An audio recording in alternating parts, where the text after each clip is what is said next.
bundles and then into Nelson. It's going to be interesting who's going to be leading off this very first lap. I've got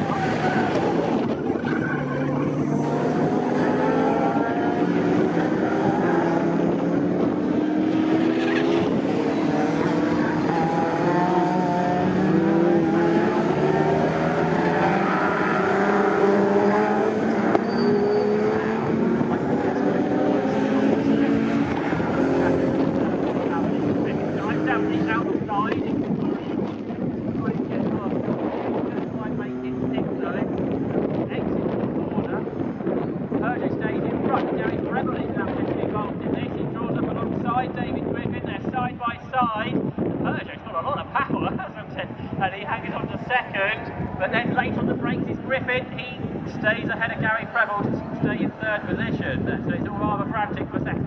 Yeah, Bauer actually powered around the outside of the Peugeot, around the outside of Hughes, so realistically it just goes to show that, okay, you've got slick tyres, you've got great grip on the track, but then as soon as you plant your foot down in an E46 BMW M3, nothing's going to stop that car. Gary Preble is still side by side with David Griffin, who's on the outside line for third through Palmer. They're still side by side, and Gary Preble's gone right round the outside of Palmer, which is a pretty impressive move. I don't see passes there very often. So into third place goes Prebs.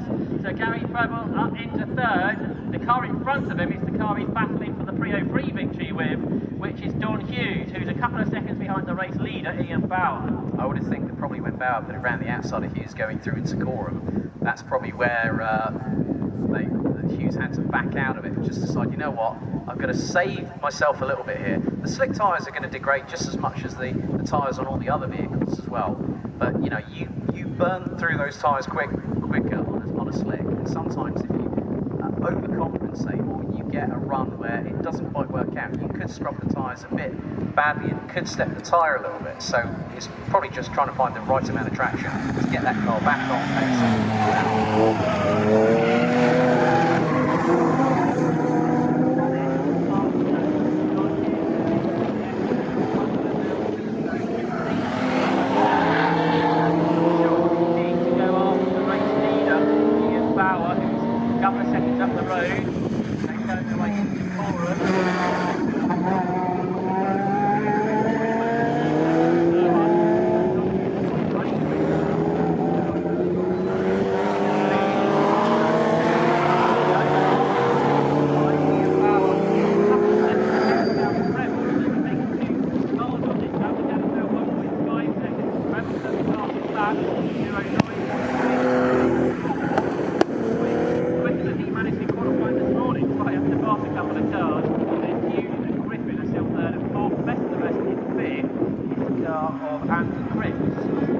Preble's taking 7/10 of a second out of Bauer, so the chase is very much on.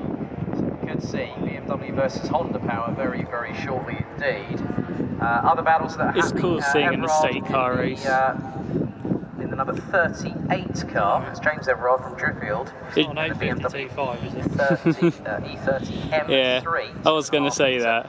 Engine capacity on that particular That will vehicle. always be the coolest estate car out there. Best, but Hughes has just gone purple in sector 1. So he's getting closer again to Gary Preble, who in turn... There's certain cars out there like that where I'd do pretty much anything to see one of them get thrashed around a race circuit. But Bauer, who's yet to win the season ahead of Gary Preble. I've only seen an 850 BTCC car once, and that was on a display at the Silverstone Classics. Yeah. No, it was the year they were celebrating the British Touring Cars Diamond Jubilee, so they had a bunch of like famous ones from over the years just sitting there. I was like, just, yeah, take it round for the love of God. See how this lap goes.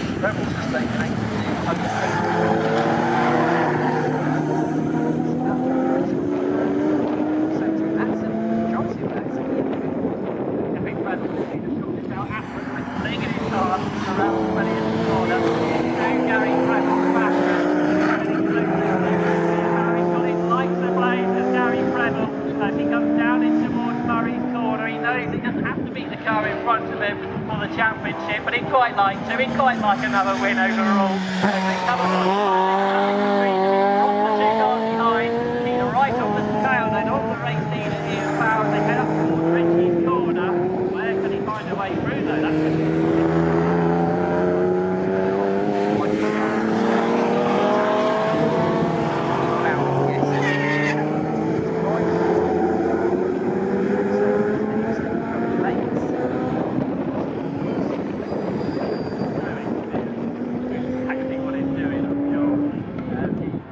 He's took the lead, I think, on the exit of the Wilson hairpin. He's made a great run out of there. And he's powered by the left of things. So let's see if they come back in the shot down the Palmer.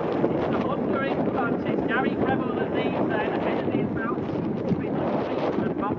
Then John Hughes is third and David Griffin is in fourth position. So I think Alex will get a shot of how that happened. Yeah, I'm just going to wait for those to appear. But it was going down into Wilson's. Bauer hit the brakes, turned in, went wide, the back end stepped out, and that gave Preble the opportunity he needed, and Preble straight away edges to the right hand side, neatly done before going into Palmer's. That was probably easier than he was anticipating it might otherwise be. So Gary Preble is the new race leader. Behind the top four, in fifth place is 33 Andy Cripps in the E36 M3. Sixth is 38 James Everard in the older car, the E30 M3. He passed Mark Fowler on the most recent lap and he's catching time that Andy Cripps is really quickly. So I think James Everard might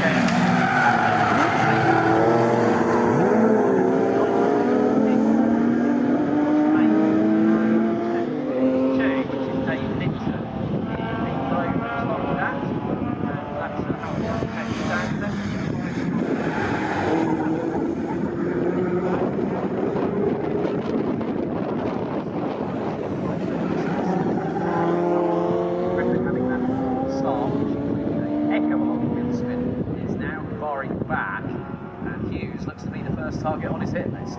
Gary Preble is so good off the slower corners, so he's got loads of traction in the Honda Civic.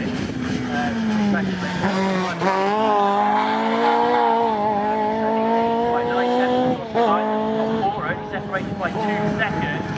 Ian Bauer's got the main driver for a racing win within the 393 against David Griffin.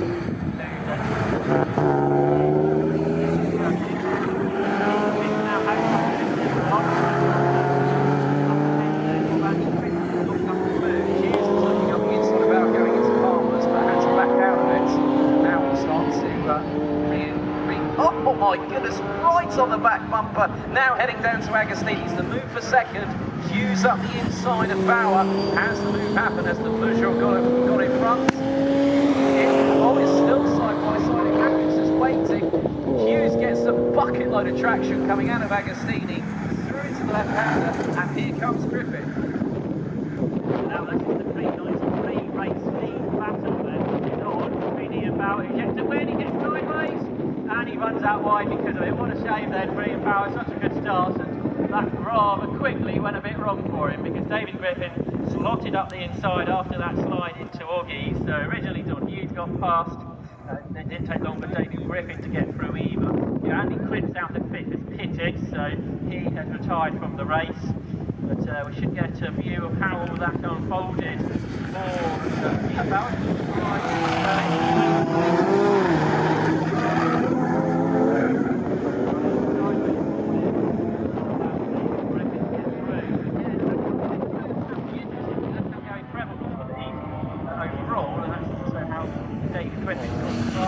Yeah, that's the thing. And that's the thing. This is where we can get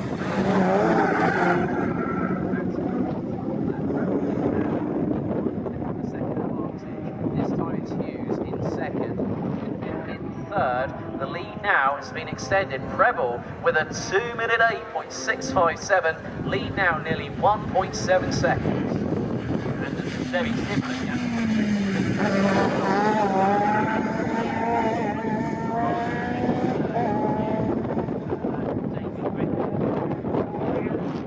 Across the line in fifth, Captain James Everard in sixth position. There's a battle because Mark Fowler's E36 is just up ahead of Ross Craig's Honda Civic. It's a second between them in sixth and seventh overall. In eighth.